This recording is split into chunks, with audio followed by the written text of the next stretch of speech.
Hey everybody, welcome to the podcast. We took the weekend off, but the AI world certainly did not. OpenAI quietly put a new kind of agent inside of Microsoft Teams. Google rolled an agent builder into Gmail Docs and Sheets. Google also wrote Anthropic a check for $40 billion. Yes, with a B. And a couple of researchers at Rochester Institute of Technology released a tool that watches what AI agents are actually doing with sensitive data. The early findings are not what you'd hope. Anyway, my name's Marcus Neto, and I spend most of my time helping small business owners figure out where AI is going to provide the biggest return to their business. Now, if that sounds like something you'd like to hear about every day, make sure to subscribe and hit that like button. Today is one of those episodes where I think a couple of you are going to actually do something with what I cover. Not next quarter, this week. Let me show you why. As I mentioned before, OpenAI launched something called Workspace Agents. The way to think about it is, it's the next version of those custom GPTs that you may have built or seen, but now they can actually do things on a schedule. You can share them across your team, and they live inside of Microsoft Teams. Now, here's what that looks like in real life. You describe what you want in plain English in ChatGPT, and it builds the agent. Now, then you drop it in your Teams channel, right? So Microsoft Teams channel. The agent has its own little workspace where it can hold files, remember context, and run tools. And you can set it to wake up every Monday at 7 or every time someone tags it in the channel. Picture this. You run a 6-person team. Every Monday morning, somebody stops what they're doing for 45 minutes to pull last week's numbers. They format them into a where we are email and send it to the leadership group. That's a job for an agent now. It pulls the report, drafts the email, and posts a summary in Teams with the highlights, and then waits for someone to either approve it or tell it to redo the chart. If you want to get super fancy, you could have it add the numbers to a master spreadsheet and build charts and graphics off of it that show a longer term. Or another example, say you're a contractor. Leads come into a shared inbox. Your office manager reads each one, decides if it's real or a tire kicker, and assigns it to the right manager. That's also a job for an agent. It reads the email, checks the address against your service area, scores the project size, and pings the right person in Microsoft Teams with here's what's come in and here's what I would do. Right? Now, the thing that pushed the story up the list for me is that this is free until May 6th. That's 9 days from when this video drops.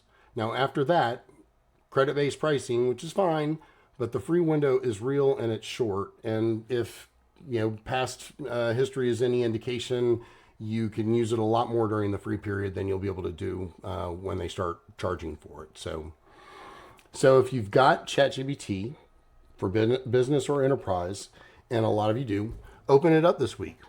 Pick one repetitive task that one of your people does every week, just one, and build a workspace agent for it. Drop it into Microsoft Teams and see what happens. That's the whole assignment, one agent, one channel, 1 week. All right? Now, Google didn't sit back and let OpenAI take that lane by itself. Google's been rolling out something called Workspace Studio, and over the last few weeks, it's gone from available if you knew where to look to actually showing up in admin consoles and end user menus. Workspace Studio is a no-code agent builder that lives inside of Google Workspace. Now, it's the same idea as OpenAI's, except instead of dropping the agent in Teams, the agent lives already in Google Tools. So Gmail, Docs, Sheets, Drive, Chat, Meet. You describe what you want it to do in plain language, English. Gemini builds it, and the agent has full context of whatever you give it access to. Now, here's where it gets interesting. They also rolled out something called Workspace Intelligence. Now, don't get hung up on the name. What it actually is it's just a layer that connects all of your emails, your files, your calendar, and the people you work with into a single map of your business. So when an agent goes to do something for you, it doesn't have to be told who Sandra is or that the Henderson project is about a patio remodel. It already knows. Real world version. You run a dental practice. Vendor invoices come in from 12 different suppliers. Gloves, cleaning solutions, lab work. Half of them are in a PDF, half scanned receipts. Somebody on your team spends half a day a week filling those into Drive, logging the totals in a spreadsheet, and flagging anything over a certain dollar amount for you to look at. That's an agent now. They watch the inbox, they'll read the PDFs, they'll fill out any of the forms or paperwork that you have on Drive, they'll set up spreadsheets and update them, and they'll even, ping you in a chat when something hits a certain threshold. And the agent already knows what the threshold is because you told it once and it remembered. The difference between this and what we used to call automations, like Zapier kind of stuff, is that the old way required you to map out every single step. So you had to tell it, like, click here, do this, then this, then this. The new way is you describe what should happen in plain English and the agent figures out the steps. And when something unexpected shows up that doesn't match the rules, it actually deals with it instead of crashing. So I have the same advice for this one as I did the last one. Pick one workflow, build one agent, run it for a week, see what breaks. Anyway, let's talk about Google's investment in Anthropic. Now, Google announced that they're investing up to $40 billion into Anthropic. $10 billion up front and 30 more tied to Anthropic hitting certain milestones. And then the big thing, though, is that they're providing enough computing power to run a city of 3 to 4 million people. That's all reserved for Claude. Now, keep in mind, Amazon already invested heavily in Anthropic before this, so Claude is now backed by both Amazon and Google, the two largest cloud providers on the planet. They're both writing checks to keep a third-party AI company alive and shipping. Now, here's why a small business owner should care. Because at first glance, this looks like a story for the Wall Street Journal, not for you and me. But there's two reasons. First, you've been quietly betting on Claude. It's your AI LLM of choice. You run your content workflow through it. Maybe you're a developer using Claude, or maybe you're using Claude projects to handle proposals or client briefs. The question every business owner usually asks before going deep on a vendor is this thing going to be around in 3 years? And with AI, that's an even bigger toss-up. But I feel like that question just got an answer. Claude is now backed by both of its biggest potential competitors. I don't think it's going anywhere. And second, this one's just a little more philosophical. The fact that AI now costs so much that one of the three giants has to fund a competitor in order to stay close, that tells you something about how concentrated this market is becoming. There's not going to be 20 AI companies. There's going to be like 3 or 4. Whatever choices you're making about where to put your business workflows, those decisions matter because the model you pick is probably the model you're going to be in for a while. Now, annualized revenue at Anthropic, by the way, is over $30 billion. For those of you that don't know what annualized run rate is, it means if you take the last month's revenue and multiply it by 12, that's the number you'd hit if nothing changed. Anthropic just hit that number from basically 0 2 years ago. The answers you seek about how fast AI is moving, that's one of them. All right, our last story for the day, and this is a good one.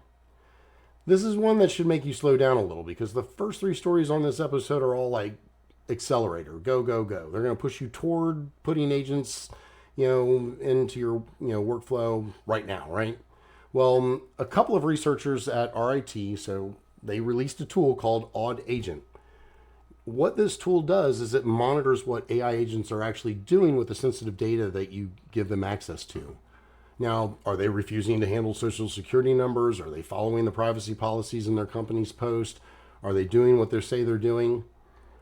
The early findings, and I want to be careful here because this is just one paper, it's not a full study.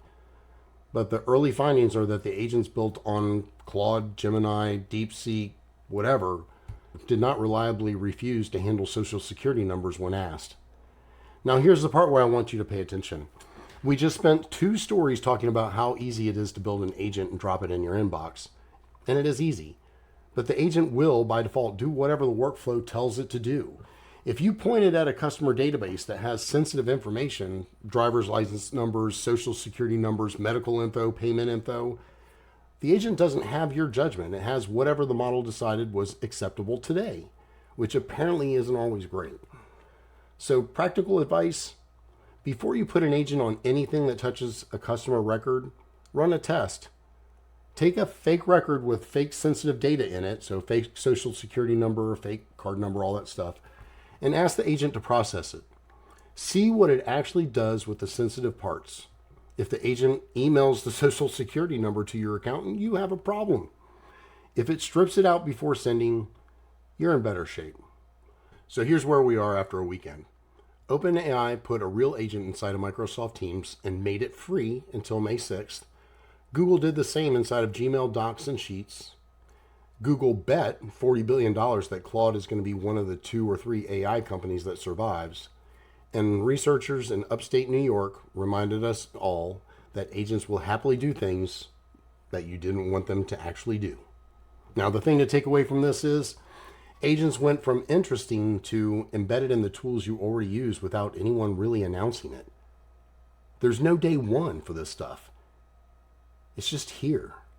The companies that run a small experiment this week are going to be a year ahead of the ones who wait. So don't wait for it to feel safer. The privacy work is real, but the right answer is not do nothing. It's test it on fake data first and then put it into production. Pick one task, build one agent, run it. That's the whole strategy. That's it. Anyway, thanks for joining me today. I hope you got something out of this. Don't forget to hit that like button and subscribe. It really helps a lot. Till tomorrow, see you.